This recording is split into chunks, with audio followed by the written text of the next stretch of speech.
O Internacional ficou no empate com a equipe do Novo Hamburgo pelo placar de 1-1 aqui no estádio Beira-Rio, em uma partida onde novamente o time do técnico Cacique Medina apresentou problemas. Mais problemática ainda está a relação entre torcedor e grupo de jogadores. A partida foi marcada por muitas vaias, com alguns nomes sendo marcados pelo torcedor do Internacional. Tem ainda a eliminação colorada na Libertadores da América Sub-20 e a demissão de um profissional com décadas de serviços prestados ao Internacional. Esse é o Diário do Inter KTO, quarta-feira, 9 de fevereiro de 2022.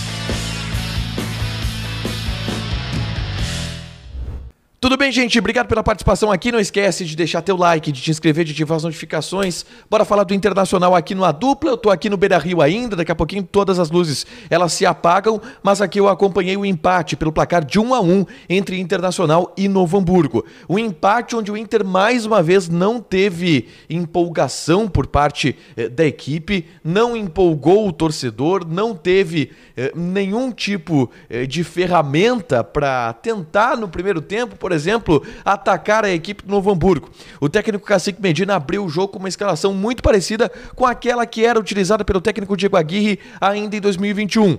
2 volantes, hoje foram Dourado e Lisiero. 3 meias, Edenilson de um lado, Tyson centralizado e o David pela esquerda com Wesley Moraes sendo um centroavante. Na primeira etapa o Inter pouco conseguiu atacar e muito também pelos erros individuais. O Cacique Medina chegou a citar na entrevista que o Inter escolheu os caminhos errados para chegar ao gol. Pelo lado esquerdo, por exemplo, o Moisés teve muita liberdade, mas errava cruzamentos, errava passes e isso acabava atrapalhando os ataques que o Internacional tentava. Na melhor e única chance clara de gol, o Wesley rouba uma bola no campo de ataque, toca para o Lisiero, que lança o David, que bate de perna esquerda para a defesa do goleiro do Novo Hamburgo. Mas foi pouco. O Internacional não criou quase nada na primeira etapa. No segundo tempo, o time volta com uma alteração.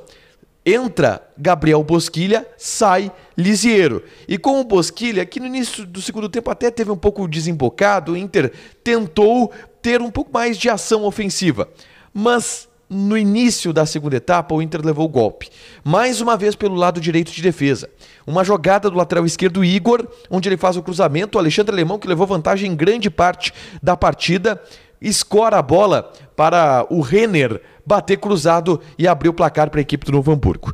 A partir do gol da equipe visitante, o Internacional até consegue se impor. Faz algumas alterações, coloca, por exemplo, o D'Alessandro, coloca em campo o Caio Vidal, muda um pouco o esquema, começa a jogar com 3 zagueiros atrás, o Moisés pelo lado esquerdo da zaga, liberando pelo lado esquerdo o Tyson, pelo lado direito o Maurício. Inclusive essa mudança de posicionamento ela chamou a atenção. O Tyson em grande parte do jogo foi um ponta, jogou aberto pelo lado esquerdo, até para dar um apoio para o Moisés, dar um apoio para o Bosquilha.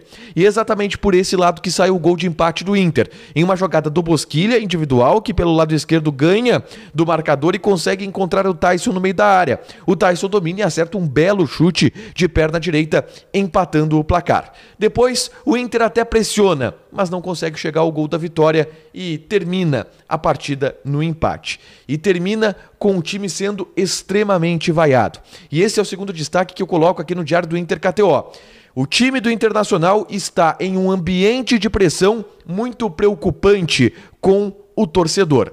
Já na escalação, nomes como Heitor, Cuesta, Moisés, Rodrigo Dourado, Bosquilha, Rodrigo Lindoso foram vaiados pelo torcedor na divulgação da escalação no telão. No primeiro tempo, com a falta de futebol, as vaias começaram a aumentar e foram ainda maiores durante o segundo tempo, em especial contra alguns jogadores. O Moisés tocava na bola no segundo tempo e o Beira-Rio vinha abaixo, em vaias. E foi muito perceptível o fato de que o Moisés sentiu essas vaias. E o time do Internacional sentiu essas vaias. E era um time nervoso, era um time ansioso e era um time que tinha principalmente medo de arriscar alguma jogada. Porque ao arriscar, se errasse, vinha o Beira-Rio abaixo, vinha o Beira-Rio na vaia. O gol do Tyson, ele até diminuiu um pouco isso. Mas a partir do momento em que a partida terminou, as vaias foram fortes. Os gritos de protestos foram fortes, em especial contra o grupo de jogadores e em especial contra algumas figuras do elenco. Moisés, indiscutivelmente, foi o jogador mais vaiado pelo torcedor nessa quarta-feira aqui no Beira-Rio, e isso já vem de algum tempo. O Moisés tá tendo um ambiente muito pesado para ele aqui no Beira-Rio, e hoje a partida contra a equipe do Novo Hamburgo mostrou isso. Mostrou que o ambiente está pesado. O Tyson falou sobre isso na saída de campo, disse que é normal, mas que os jogadores entendem a torcida e que talvez isso prejudique um pouco o andamento do time.